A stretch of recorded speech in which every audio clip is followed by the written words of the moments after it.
May problema na naman si Abby. Sa ganun talaga. Kaya natagayis na naman kami. Na naman ay hindi. Nung dati, Tokyo. Ayan. Ginadamayan lang namin si Abby. Walang wine, wine. May problema din ka. May problema rin to.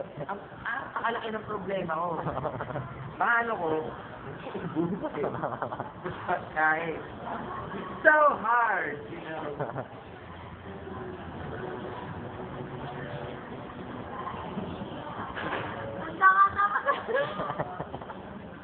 Ang tanga mo eh, no? Ganun talagang buhay. Dahil ginawa sa akin dati. Parang kasi dating ko, ano nangyari?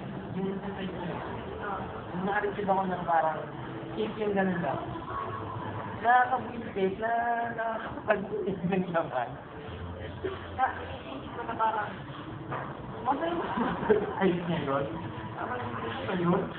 Yung ano yun, yung word na yun. Lalit. Kaya ako nasabi.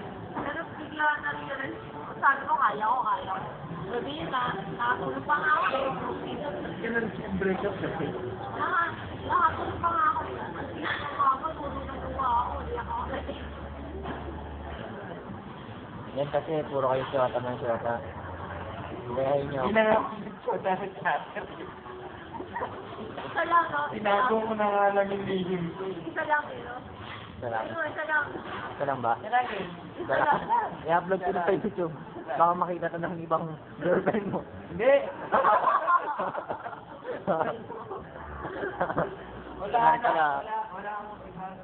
Sabagay, wala namang pangalan, no? Wala ka namang pinangalan.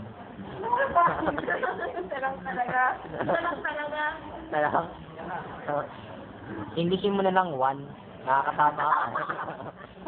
Isa. One. Isa.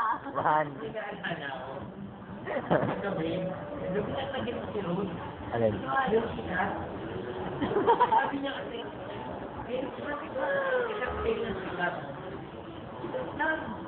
wala page. Sabi ko, alaw na Oo.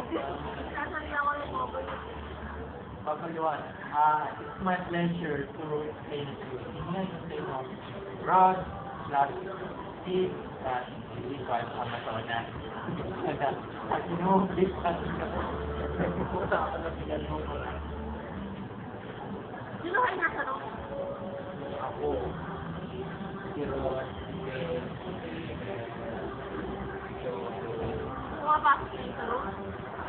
Naka-girlfriend niyo yun?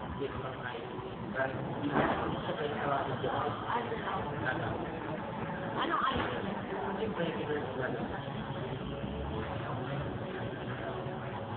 Ano yung masasabi mo? Binalikan niyo ba yung ano? Binalikan niyo ba yung taga 69? 19? Binalikan namin nasa Wala. Sayang yun. Pero si